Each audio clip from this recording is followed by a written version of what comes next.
Welcome to Baoism Unveiled, a podcast that explores the diverse tapestry of human spirituality and the wisdom found in Baoism. I'm your host, C.D. Demiscio, and today we have a fascinating guest joining us on this exploration.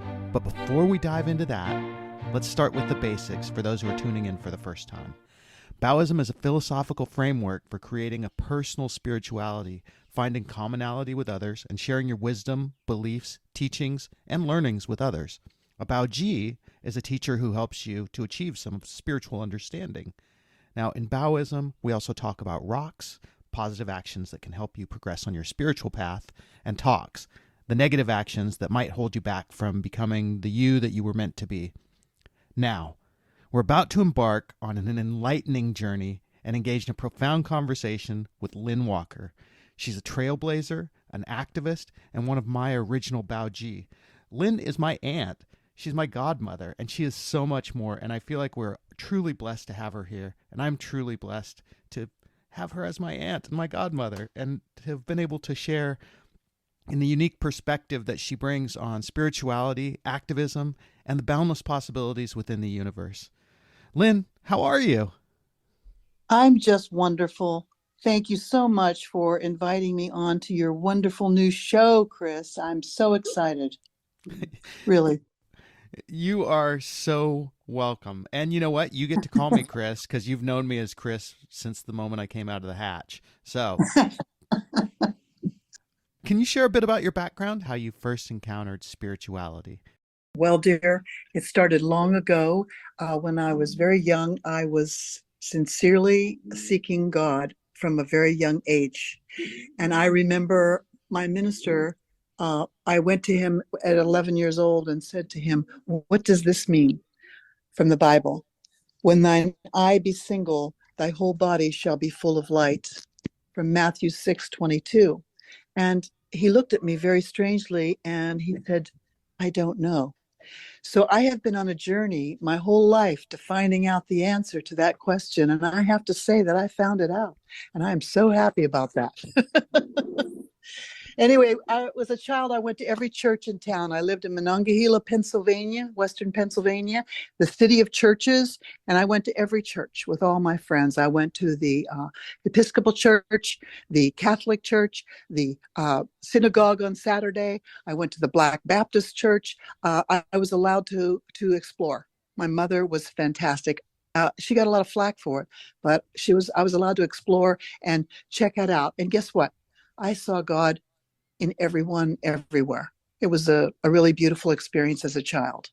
And as I grew up, I was privileged to travel around the world, and I got to go to all the great churches of the world, not all of them, but, Notre Dame and the Blue Mosque and the temples in Kyoto and just all over the world. And it was absolutely a thrilling experience to see the different cultures, the different ways of faith. And I loved them all. I enjoyed them all. I enjoyed the fact that these people had their own way of looking at life and finding God. It was really a thrilling experience for me. I'm just awestruck by all of that. And so what do you think about Baoism? I love Baoism. I think it's for the new millennium, truly. What you're doing, because the whole goal of life is to be happy. And how do we be happy? We have to find ourselves. Who are we? Why are we here? And where are we going? That is the questions that I always ask. And you nailed it. I just saw something yesterday that said the meaning of life is happiness. Absolutely. I don't know anybody who's sought the meaning of life as much as you have, and I know a lot of people. Well, that's nice of you to say. I didn't know I was doing that, but apparently I was. I was seeking God. I was seeking truth. I was seeking joy, bliss, happiness. And I have to say that when I was about 19, someone gave me the book, The Autobiography of a Yogi from Paramahansa Yogananda.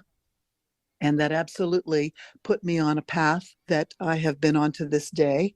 And it's just been absolutely thrilling because the information that he has chosen to give us is just the information we all need today in the 21st century. It's really common sense and beautiful, but it's a path and it's a teaching, and there are many out there and they're all good.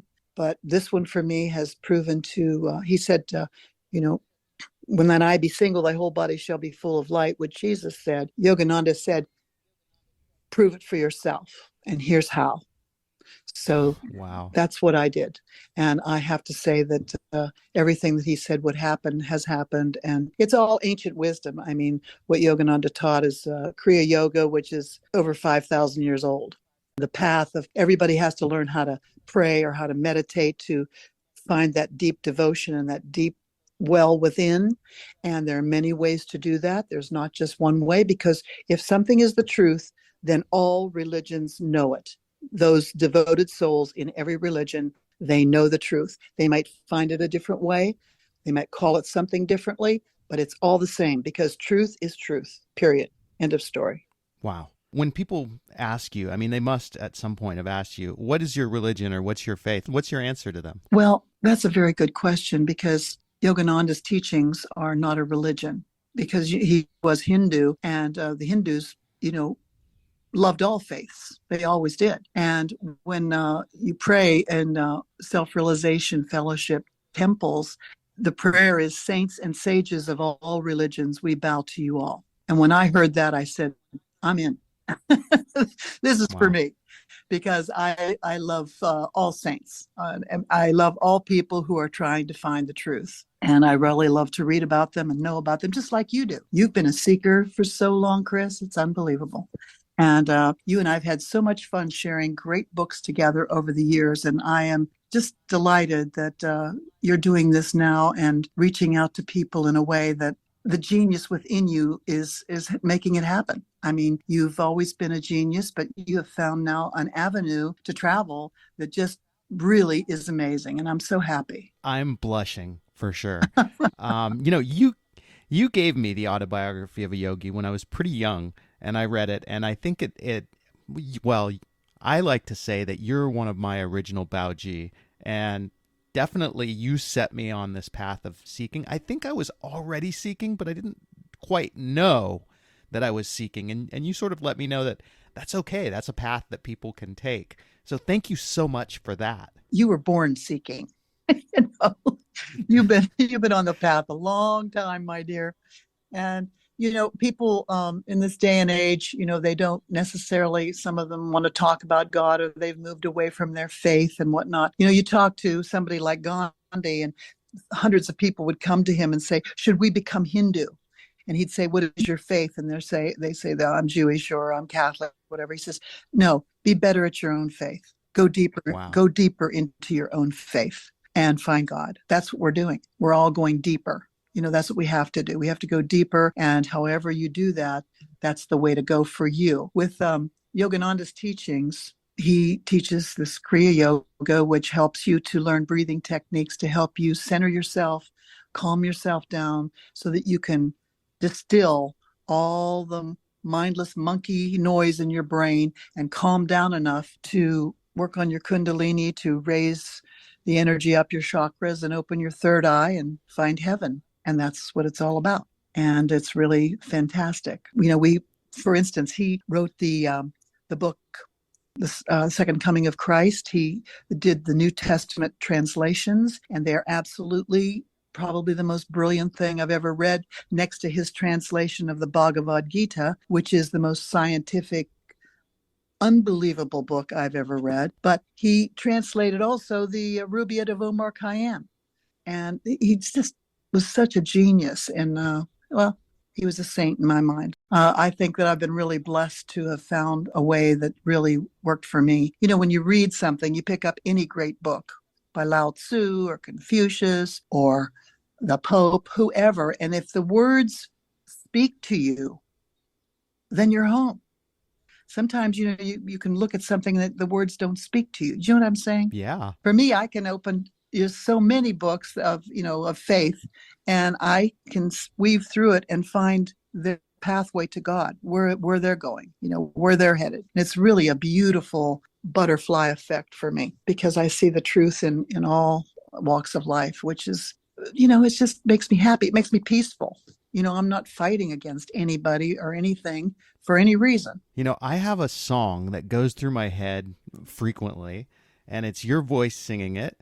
and it's you and your husband, my Uncle Morris. You wrote this song together, and it's called "I See Beauty," and it's very close to what you just said. I see beauty in all I behold. Every day as I get older, I see unfold. My life flies, and yours like a dove adrifting in the skyway, high on love. Yeah.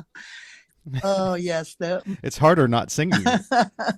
I also love Morris was a fantastic wordsmith, and he wrote a lot of very spiritual songs.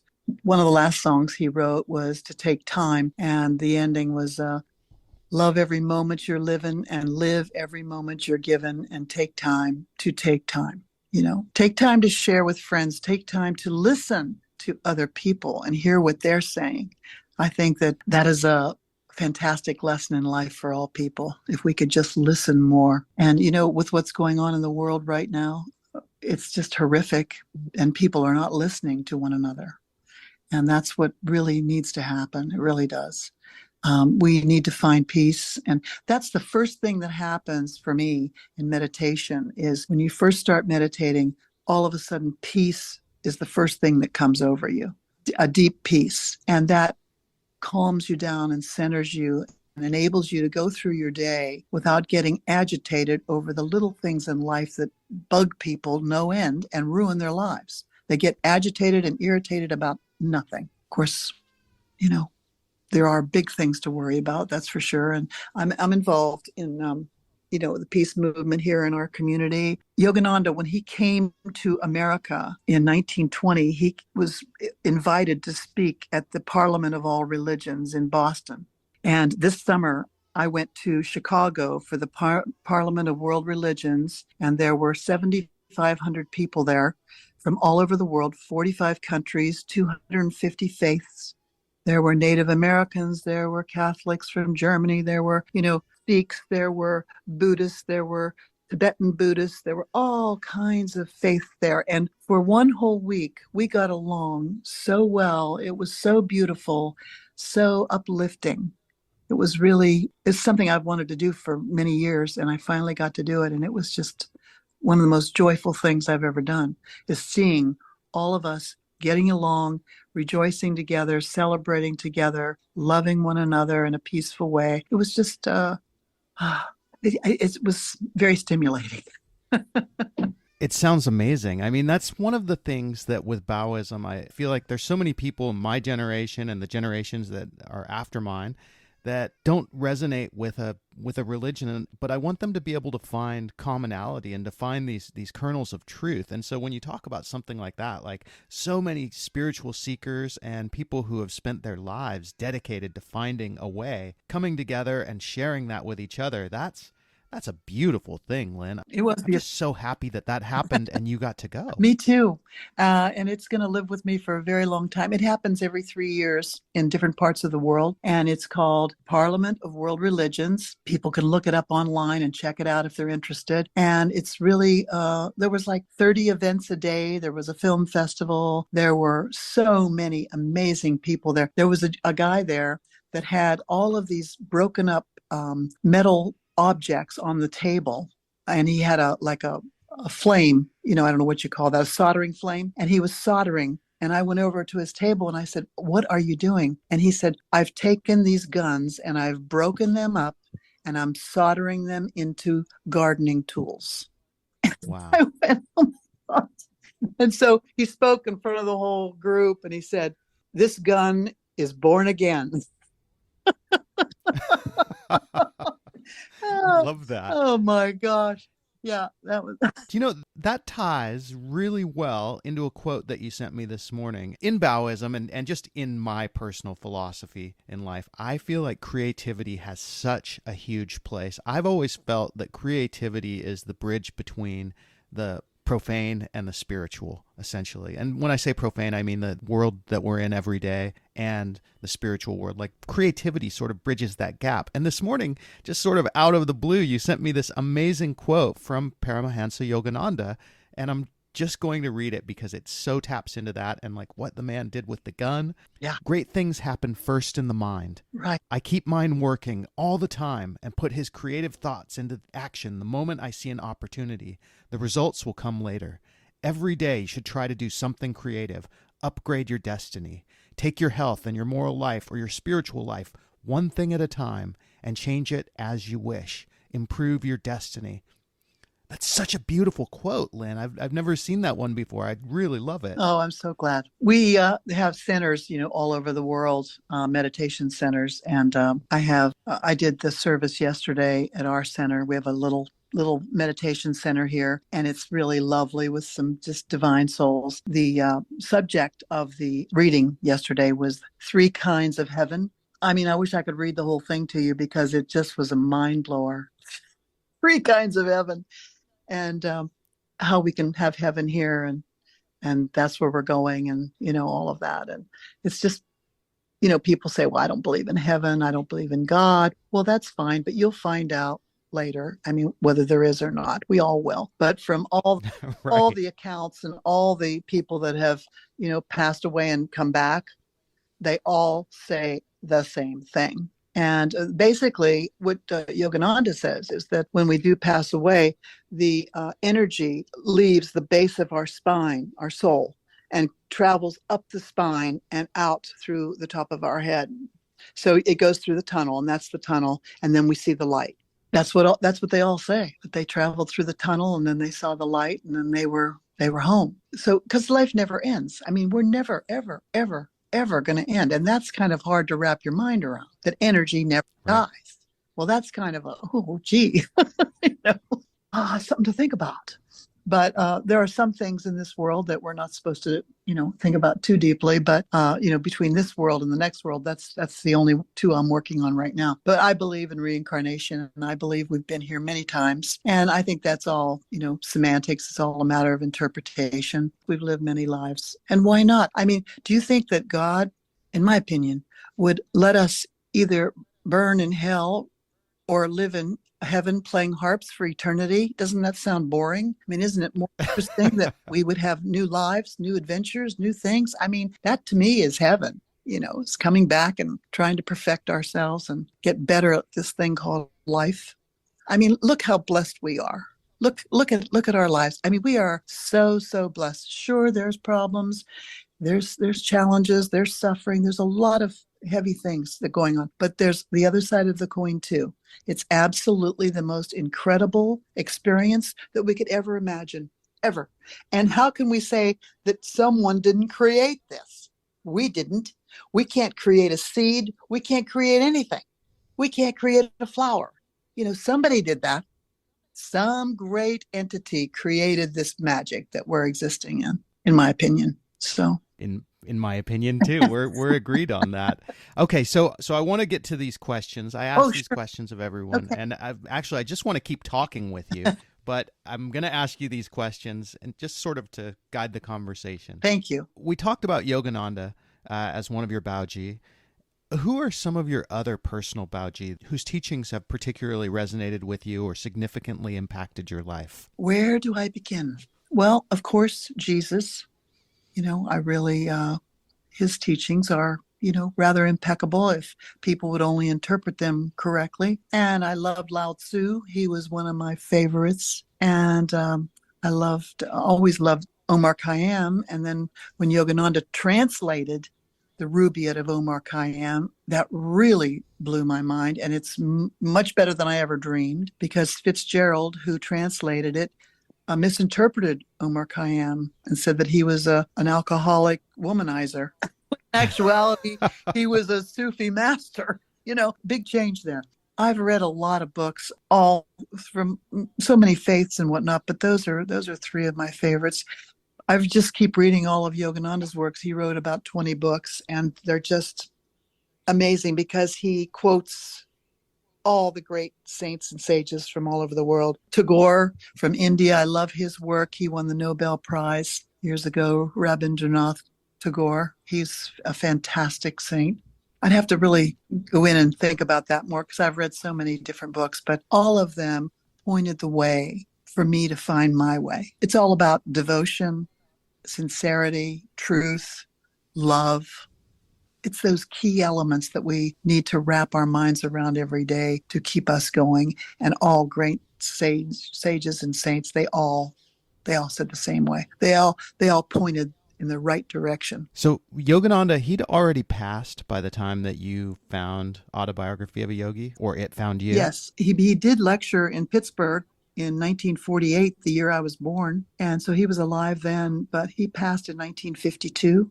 And his body was put in Forest Lawn for, I don't know, 30 or 40 days. And the Forest Lawn wrote a declaration that his body did not disintegrate in any way in that time. So that was like a little small miracle that he left with us to say that there is no death. Wow. Yeah. Anyway, he lectured all over the world, thousands and thousands of people, and then he decided he just wanted to get with a small band of devotees and work with them, and so that's what he did. And then his work spread. His mission given to him by Babaji of India was to come to America and show the unique truth between Christianity and Hinduism, which he did. It's beautiful. Truth is one, you know. In all of your travels and the meetings that you've had with so many different people, have you ever encountered a living saint? I mean, I know that's kind of a weird question. Yes. Yes. Yes. Can you talk about that? Several. All of the direct disciples of Yogananda, a couple of them are still alive now, but I've been with them for 50 years. So Dayamata was a living saint. She was the president of Self-Realization Fellowship after he passed for 50 years. And I met her. She was absolutely, totally divine. Her works, her writings are incredible. And people could see her on YouTube. There's all kinds of incredible videos by the monks and nuns on the Self-Realization Fellowship website on YouTube. Also, there's another brother. He was our counselor. His name was Brother Anandamoy. And he came to America from Switzerland to work with Frank Lloyd Wright. And he was kind of a genius. And he saw that Frank Lloyd Wright was a very, very unhappy man. And in the meantime, he read Yogananda's books and he became a monk with SRF. And he counseled Morris and I. Absolute saint. Absolutely. Incredible man. So those are two really great souls that I had the privilege of getting to know. And I feel really blessed. Wow. I really do, because their wisdom and their kindness and their love, unprecedented, in my opinion.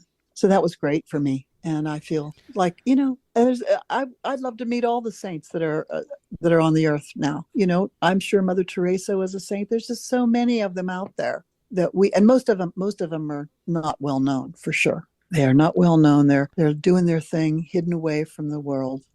You always dispute this when I say it, but I've always believed that you're a bodhisattva, that you're one of those enlightened souls that chose to stay so that you could help others to find the way. I've just always believed that, Lynn. You are so kind. Honestly, you are so, you know, if that were the truth, I would just be on cloud nine. I tell you, that's just the sweetest thing anybody's ever said to me. Thank you. But I don't believe it's true. The only thing that I believe is true is that I'm very happy. You know, I am happy. And I'm very grateful for that, in spite of everything, you know, that I'm happy and that I love to share what I know with others and enjoy life. And it's just a blissful experience. What can I say? Well, let's dive into that. What are some of the rocks that you've found in your life that could help other people to maybe get closer to that? Some of the positive spiritual experiences or things that lead to spiritual experiences. I started out kind of slow, learning how to meditate.